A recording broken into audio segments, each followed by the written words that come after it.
High বন্ধুরা, good morning. তোমরা সকলে কেমন আছো? আমি তো খুব ভালো আছি। সকাল সকাল আবার চলে এলাম তোমাদের সামনে নতুন একটা লং ভিডিও নিয়ে। তোমরা যারা আমার পাশে আছো তারা তো আছোই, আর যারা আমার পাশে নেই তাদের কাছে আমার অনুরোধ রইল আমাকে সাপোর্ট করে পাশে থাকার জন্য। আজকে আমি তোমাদের সামনে এমন একটা ভিডিও নিয়ে এসেছি যে সমস্ত ভিডিও তোমরা রাস্তাঘাটে অনেকেই দেখে থাকো। আসলে আমার এই দৃশ্যটা খুবই ভালো লেগেছিল, তাই ভাবলাম একটা স্মৃতি রেখে দিই। সেই কারণেই এই ভিডিওটা করা। আসলে যে যতই শক্তিবান হও না কেন, সকলেরই এমন একটা সময় আসবে যে কারো না কারো সাহায্য নিতেই হবে, সেই মানুষই হোক বা অন্য কিছু। তেমনই সময় এসে গেছে এই গাড়িটির। এই গাড়িটি আমাদের ফরেস্ট বাউন্ডারির মধ্যে সকালবেলায় মাল নিয়ে এসেছিল। যখন এসেছিল তখন বেশ ঠিকঠাকই ছিল।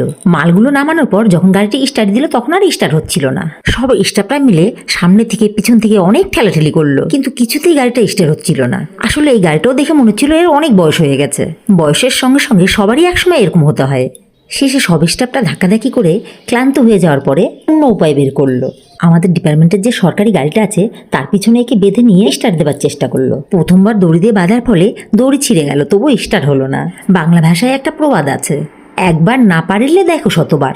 তাই আমাদের এই স্টাফরাও হাল ছাড়লো না, বারবার চেষ্টা করেই গেল। আর এটা সবাই জানে, বারবার কোনো জিনিসের চেষ্টা করলে একবার না একবার সাকসেসফুল হবেই।